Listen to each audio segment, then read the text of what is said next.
Good afternoon, and welcome to the 2015 State of the City Address.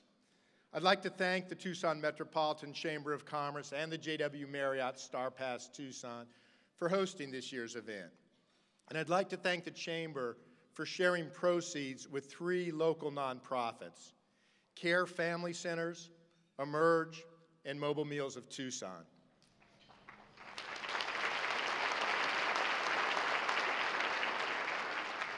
Care Family Centers helps families caring for children born to others because the birth parent are incarcerated, deceased, addicted, or for any other reason. Emerge provides domestic abuse crisis intervention, housing, and support to anyone experiencing domestic abuse. Mobile Meals helps preserve the health and independence of homebound adults by delivering special diet meals. Cities can become prosperous, but unless they help those who are struggling, they're not really successful. Organizations like these and the services they provide are essential. Please join me again in thanking the Chamber for its contribution and these nonprofits for their work. Please.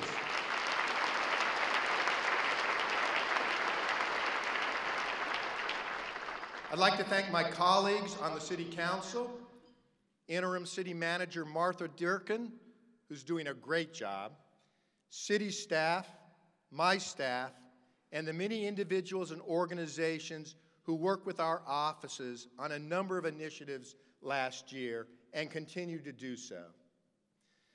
Thanks also to my wife Karen and family for their love and support and for allowing me to seek a second term as your mayor.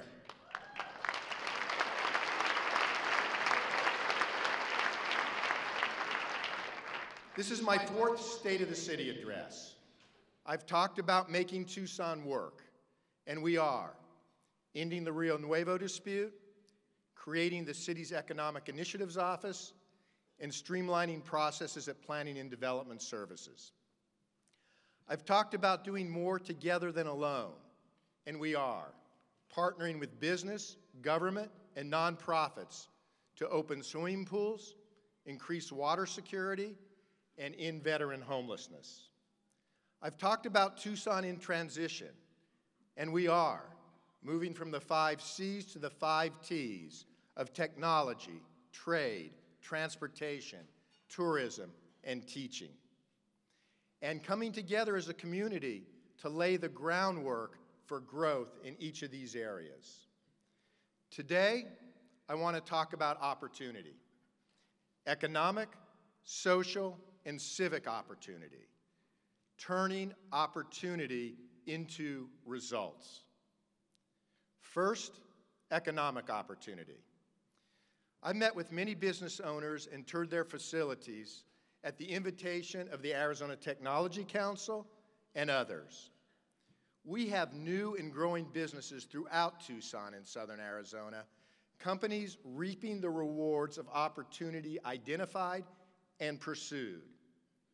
Companies like QuakeWrap, founded by University of Arizona professor emeritus Mo Asani, QuakeWrap manufactures fiber-reinforced polymers to repair and strengthen infrastructure with many applications, including blast protection for the new United Nations building in Beirut. QuakeWrap has grown its workforce more than 600% in less than 2 years. At the same time, with help from the Arizona Commerce Authority, export sales grew more than 1,500% to an excess of $1 million. Tucson has many such success stories, but we need more. We need to turn promising ideas into businesses, turn opportunity into results. That's why, in 2014, the city awarded a modest sum to Startup Tucson, which has since gone on to win a highly competitive $1.44 million 5-year contract from the U.S. Small Business Administration to help high-potential, prime-for-growth companies reach the next level.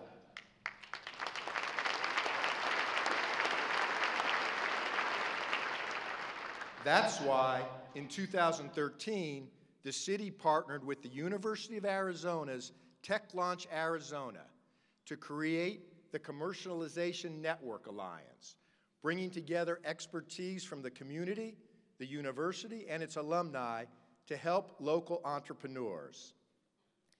Tucson researchers are patenting discoveries at nearly twice the rate of those in Phoenix.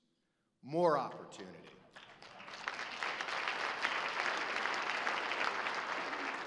In fact, technology commercialization at the U of A had its best year to date last fiscal year, with 167 patents filed and 24 issued, 72 licenses executed, and 11 startups created.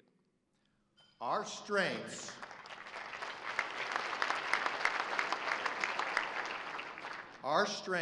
in technology, STEM, and entrepreneurship are why Tucson was named one of the 5 emerging entrepreneurial hubs in the United States by Entrepreneur Magazine, and that's something to be proud of.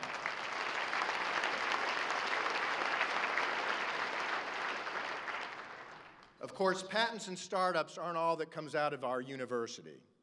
To keep more graduates in our community, we work with the University of Arizona's STEM Learning Center, hosting a STEM internship business forum, and streamlining the process for employers to get their interns from the U of A, Pima, JTED, and area high schools.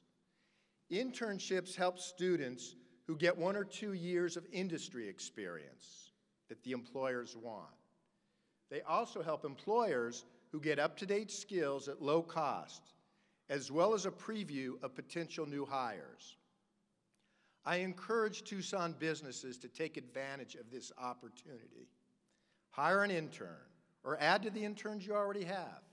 The University of Arizona, Pima Community College, Pima County One Stop, Pima County JTED, and area high schools are ready to work with you. Connect with these resources, and you'll find the workforce you need right here in Tucson.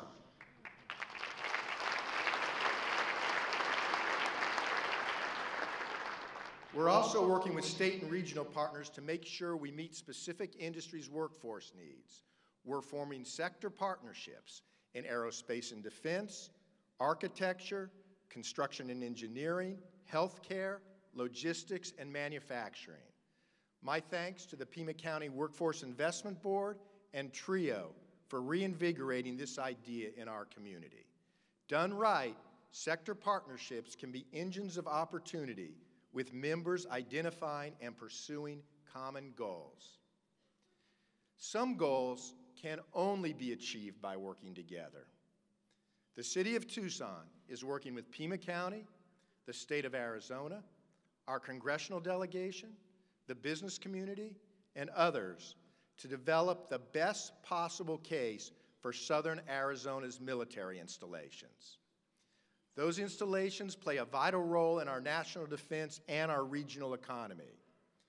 Aircraft maintenance, command and control, communications, electronics, engineering, intelligence, surveillance and reconnaissance, pararescue, UAVs.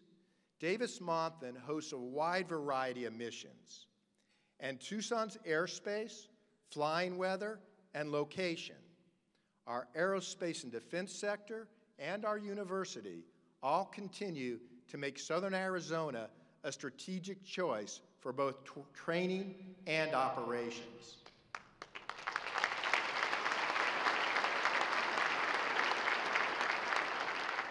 We know the Department of Defense is consolidating infrastructure in Europe. Our goal is to position DM as a central operations base with the command and control, air support, and logistics to mount a comprehensive response to crises wherever they arise. A united approach will help us accomplish this goal.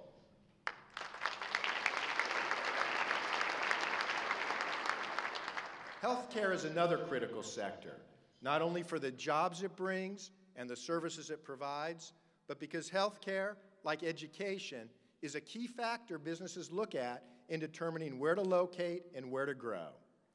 In Tucson, we're seeing some of the national trend toward consolidation. While Tucson Medical Center remains locally controlled, the University of Arizona Health Network has been acquired by Banner Health, and Carondelet Health Network is being acquired by Tenet Healthcare and Dignity Health. We welcome these new networks to our community, and we look forward to working with all our healthcare providers to create a healthier Tucson.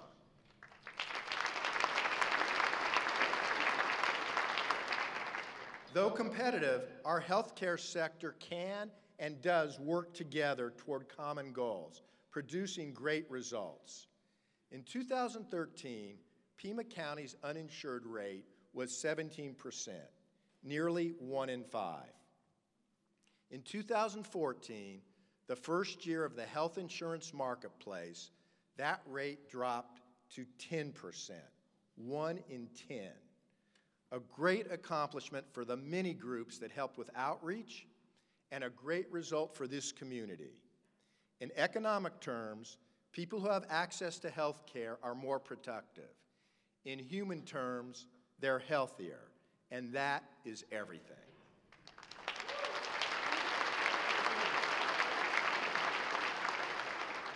Renewable energy is another tech sector with great promise for Tucson, especially solar.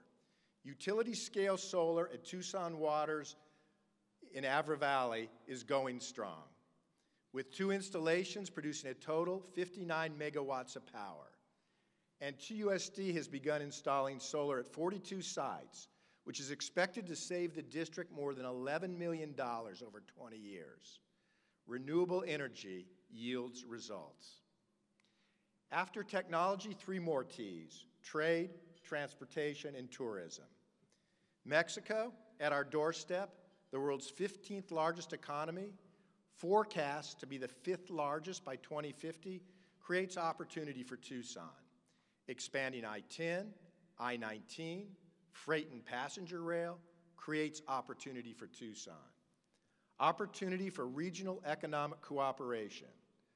Opportunity to provide manufacturing and professional services, supply chain, research and development, marketing, and logistics.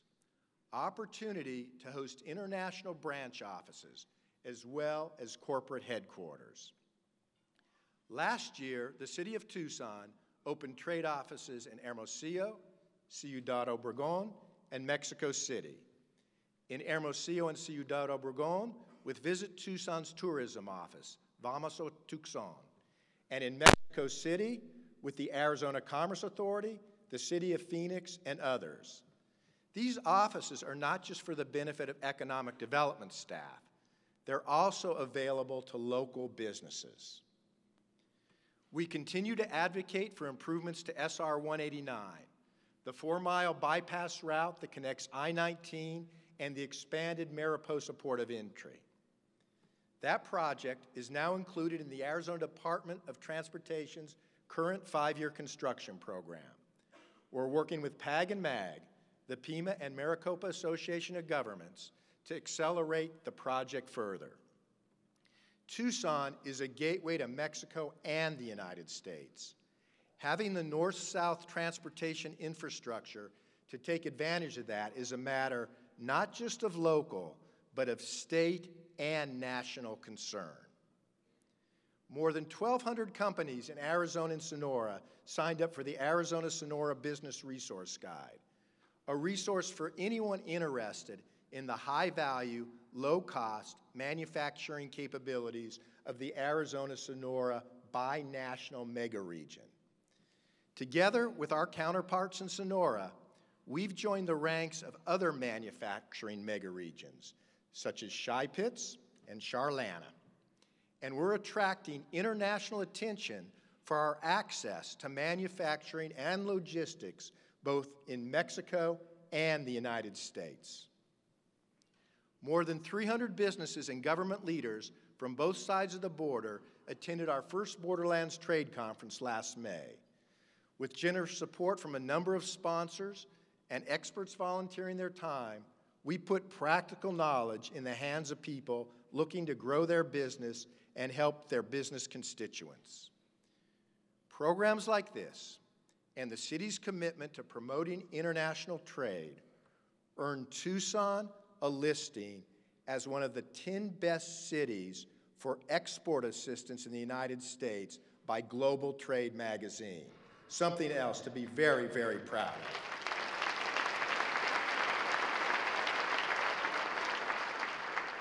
So how are we doing with exports? The U.S. Department of Commerce has released data for 2014. Let's look at some of the states we're often compared to. Texas, exports were up 3.4% from 2013. California was a little better, up 3.6%. Arizona, any bets where we stand? Can we measure up to the competition? Arizona's 2014 exports up 8.8% from 2013.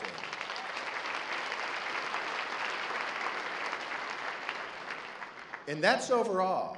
Exports to Mexico, our top trading partner, were up 22.2% to more than $8.6 billion.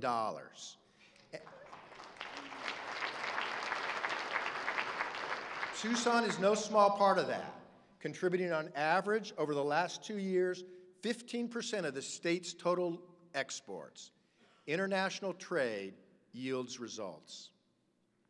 Trade depends on roads, rail, and air. Tucson International Airport broke ground on a new control tower, replacing the second oldest commercial air traffic control tower in the country with the newest. This $42 million investment from the Federal Aviation Administration is most welcome, and the Tucson Regional Airport Authority is to be congratulated.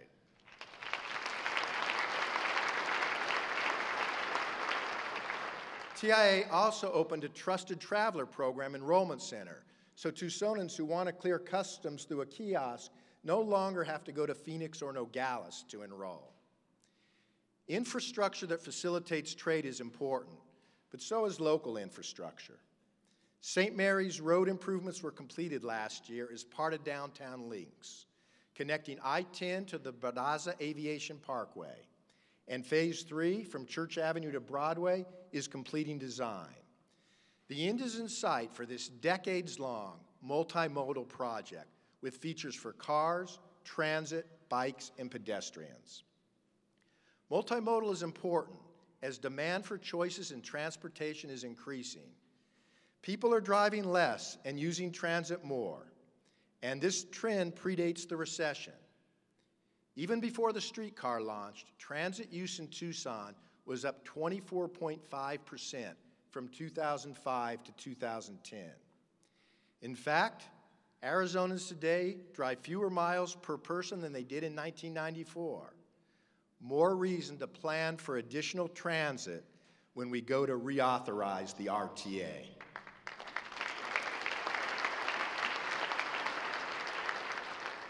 Streetcar ridership and revenue continue to exceed expectations, and the streetcar's contribution to downtown redevelopment can hardly be overstated. Our next multimodal challenge is to make our streets safer for bikes and pedestrians, to move from a gold-level bike-friendly city to platinum. Education is part of that, and so is engineering. 40 new infrastructure projects to improve bike and pedestrian access and safety are funded and in design, including 11 new signals to help bikes and pedestrians cross busy streets.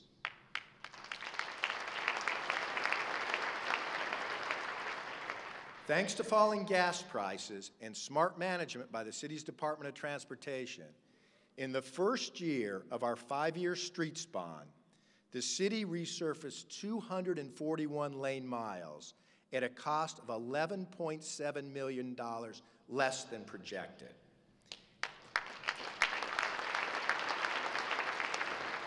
Every dollar from the streets bond goes to pavement, so by the time we're done, we anticipate paving an additional 650 to 700 lane miles for a total of roughly 1,700 newly resurfaced lane miles in the city of Tucson. That is turning opportunity into results. In fiscal years 2015 and 2016, we pick up the pace. Not only are we under budget with the streets bond, we're ahead of schedule. This is a program I want to see renewed, so we buy ourselves another 5 years of road work without having to raise taxes.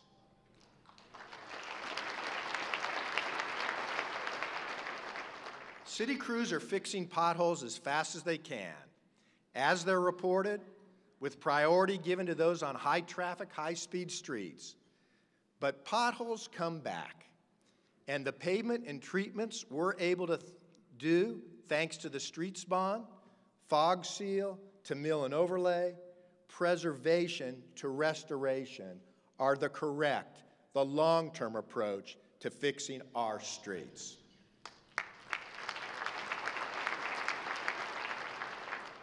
From trade and transportation to tourism, we introduced 2 new festivals last year. The HSL Properties Tucson Jazz Festival, held in January, and very successful. And the Tucson Festival of Films, a best-of festival of 8 of our local film festivals, which will be held in October. With promotional help from Visit Tucson, the hope is for both to grow and become destination festivals, bringing tourists here before our peak season. Not too many years ago, few saw opportunity in our downtown. How times have changed. Even Scarlett Johansson loves downtown Tucson. Johnny Gibson Downtown Market is under construction with opening planned for the spring. After years of trying, we have not 1, but 2 downtown hotels in the works. A 7-story AC Hotel Marriott to be located on 5th Avenue between Broadway and Congress, and a 140-room hotel on the northeast corner of Euclid and 4th with retail space and underground parking. A 3rd hotel, a Residence Inn Marriott, is planned for Tyndall and 2nd, all of them on the streetcar line. Having a central business district and GPLED incentive, a primary jobs incentive, a site-specific sales tax incentive, and other financial and assistance programs at the city. These are making it possible for the city to get the right development in the right place. We know it can be cheaper to develop vacant land, but we don't want sprawl. Sprawl hurts everyone. So we incentivize infill, and with the incentives the City of Tucson offers, everybody wins. Just last year, our primary jobs incentives helped create 456 new jobs. Those jobs pay, on average, more than $67,000.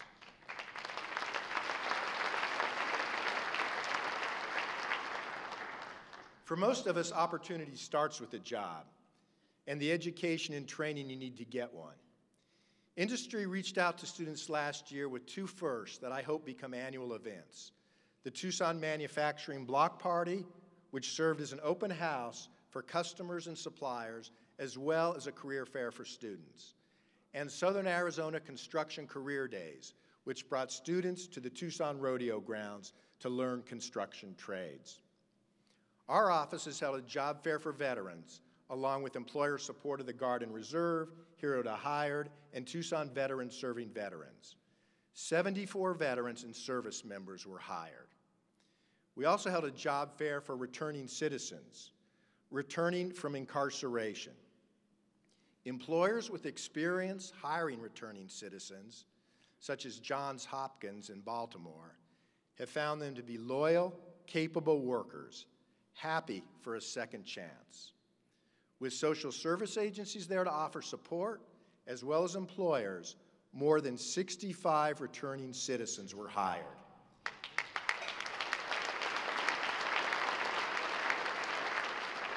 We're planning another second chance job fair this spring, and we'd hope you'd all join us. Every business that extends a helping hand, whether to students, veterans, or returning citizens, deserves our thanks. Everyone should have the opportunity to succeed. For that to happen, however, we need social opportunity as well as economic opportunity. We need access to resources that prepare us for success, sustain us through tough times, and improve our quality of life, starting with a good education. Last year, with funding from the Helios Education Foundation and assistance from WestEd, the Arizona Mayor's Education Roundtable released a report on the high cost of dropping out. To the economy, per dropout, nearly $383,000. And to local and state governments, per dropout, more than $58,000. You would hope information like this would get state lawmakers to take notice and fully fund our public schools.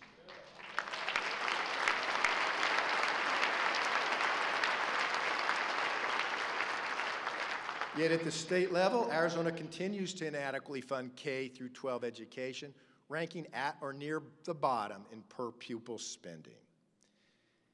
We're not going to rest at the local level. Here, we continue to work with and support our public schools.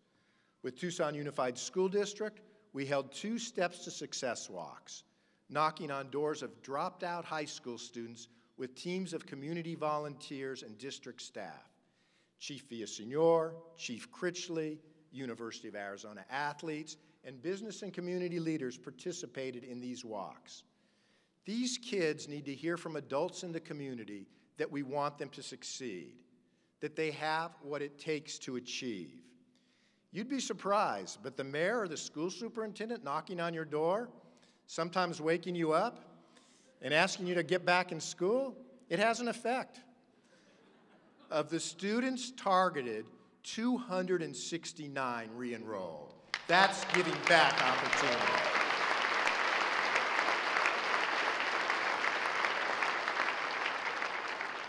We work with Literacy Connects to recruit volunteers to work with children and adults.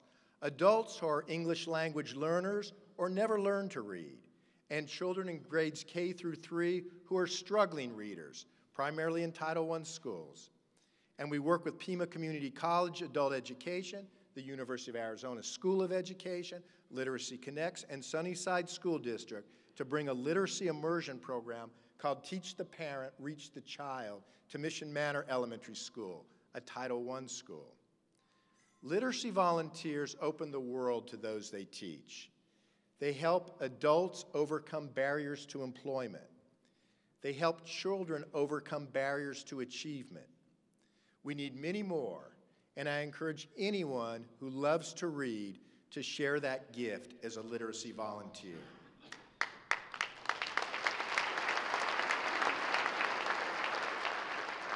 During the school year, I try to visit a classroom and read to children once a week. Through that experience, I found a new favorite in children's literature, Pete the Cat. If you haven't run across Pete in reading with your children or grandchildren, let's just say he's not a complainer. We're partnering with TUSD on a school attendance program, Count Me In, and placed an AmeriCorps Vista member in the district to help with the program. Teachers work with parents and students to set attendance goals.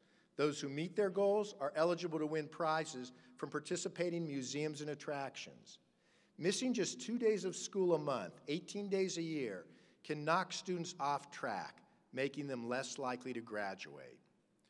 We're partnering with United Way of Tucson and Southern Arizona on their Cradle to Career initiative to improve educational outcomes throughout the region. And we've submitted a proposal to bring AmeriCorps Vista members to Tucson to create community schools at participating sites where families can find social services as well as educational services. That's giving access to opportunity.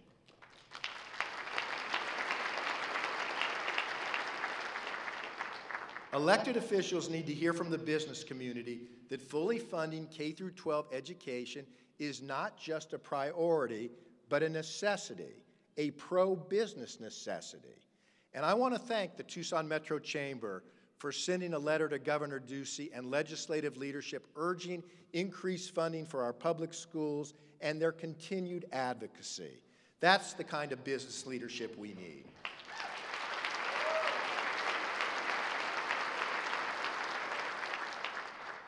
When faced with tough social problems, we can take the opportunity to make a point, or we can take the opportunity to get to work. Last year, we continued our push to end veterans' homelessness in Tucson. We have a deadline, December 31, 2015. To date, our 14 partner agencies, including the city's housing department, have housed 920 formerly homeless veterans.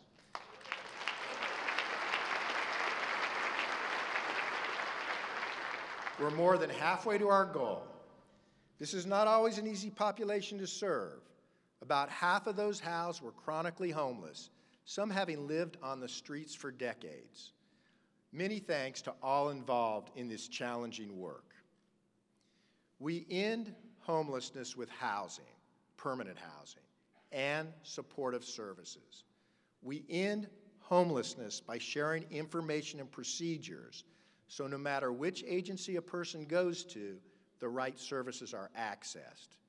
We end homelessness with hard work, not headlines.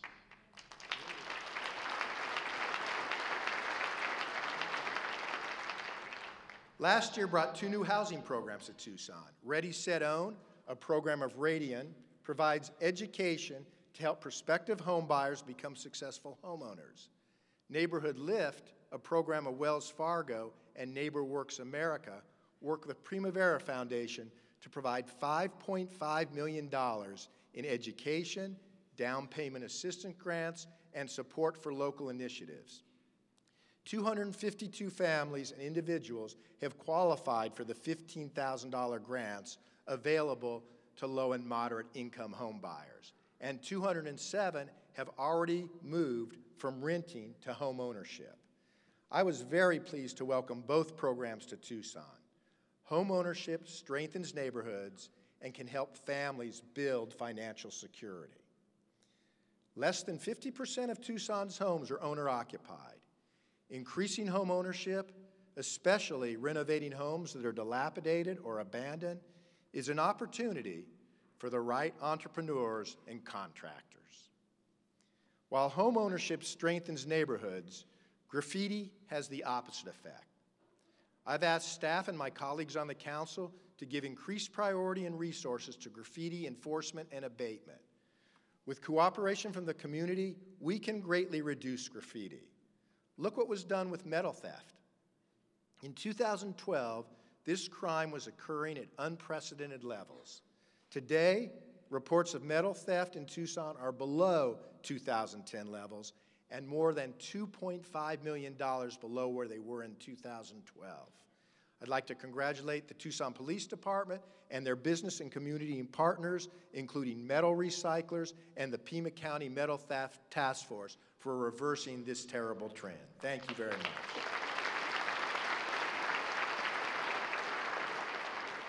Abating graffiti prevents blight. Planting trees adds beauty. With help from Tucson's Clean and Beautiful Trees for Tucson program, its sponsors and participating Tucsonans, we planted our 10,000th tree at Oyama Elementary School and started on our next 10,000th tree at Rincon High. Trees provide shade, cool buildings, and reduce energy demand. They lift property values and even hope, renewing pride in our community. From social opportunity to civic opportunity, turning opportunity into results at the municipal level. City staff did an excellent job managing renovations at the TCC, with $7.8 million contributed by Rio Nuevo and $1 million by the city, a much-needed change for the better. Please visit the arena. You will be pleasantly surprised. City Golf and the Tucson Convention Center are under new management. City Golf with OB Sports and the TCC with SMG. Both bring specialized expertise. OB Sports manages golf courses nationwide, and SMG manages entertainment and convention venues worldwide. So far, results from both are encouraging. When you look for opportunity, you find new ways of doing things. Sometimes asking, what if, can get you results you never thought possible. The City of Tucson already takes our full allocation of CAP water and banks what we don't use in the ground, giving us a buffer against prolonged periods of drought. Last year, we entered into an agreement with the City of Phoenix, where Phoenix banks some of its CAP water in Tucson's well field at our SAVSARP facility. If a shortage was declared, we would use some of their bank CAP water, and they would use some of our CAP allocation. This is a pilot program. If everything works out, Phoenix funds expansion of our facility so we can bank more water. Tucson gets a higher water table, which means we spend less to pump water to our customers. Everybody wins. Both cities have greater water security. Both cities have lower costs. Regional cooperation yields results. Tucson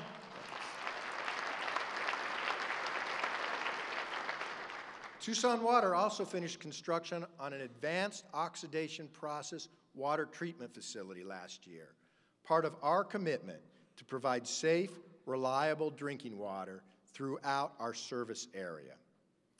We're setting goals for conservation at city-owned properties using enterprise software called TUMS, Tucson Utility Management System. TUMS will help monitor water and energy use and track progress toward our goals. A 2% reduction in use each year over the next 5 years. Businesses can also benefit from conservation. Next month, our office is partnering with Tucson Electric and Power, Tucson Water, and the business community to host an energy efficiency workshop for businesses. Participants will hear from local businesses how they cut costs by improving facilities and learn about programs and financing that can help with efficiency improvements. What businesses do with the savings is up to them.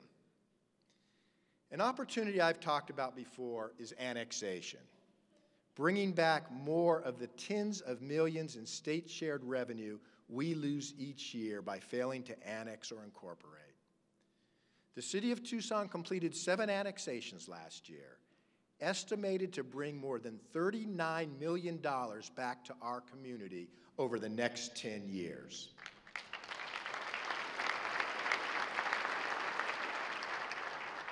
Part of that land was by the airport, giving us the ability to offer city incentives to businesses that want to develop the land for manufacturing and logistics, prime industrial properties at the center of our logistics hub. Sometimes opportunity requires structural change. A citizens committee has been reviewing Tucson City Charter, which hasn't been updated in years. The consultant facilitating their work, Raphael Sonnenschein, has worked on a number of these projects, most notably revising the Los Angeles City Charter in 1999. Of the committee's recommendations, the most important to me is that we raise the city's bonding capacity. State law limits a city's bonding capacity, but Tucson City Charter sets much lower limits, making us dependent on other jurisdictions for capital improvements. If we didn't have this limit in our charter, we'd be able to do what every other Arizona city is able to do. We'd have an additional $600 million or so in bonding capacity to fix our streets and for other important projects. Any bond, of course, would still have to be approved by voters, but we don't need to set limits lower than other cities in Arizona, lower than what the state allows on our ability to invest in our own community.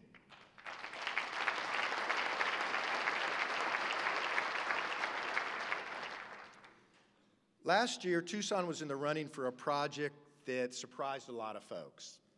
While we did not ultimately add Tesla as a 6th T of our economy, with good cooperation between the city, county, TRIO, Tucson Electric Power, and others, we put together a strong proposal, and we gained visibility with site selectors nationally for Tucson's very real strengths in technology, transportation, and trade. You don't always win when you pursue opportunity, but almost always you accomplish something worthwhile. It's a competitive world. We can swing for the fences, a Tesla, or we can hit singles, lots of them. But however we get there, nobody should be on the bench. Everybody should be in the game. Business, government, nonprofits, each and every Tucsonan. That's making the most of opportunity. That's how we turn opportunity into results.